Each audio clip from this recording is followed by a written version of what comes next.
গেল।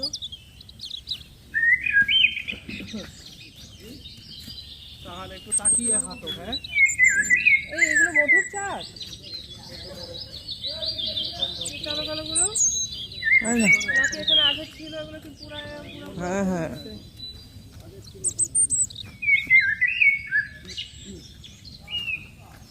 এ হচ্ছে সুন্দরবনের সুন্দরী গাছ।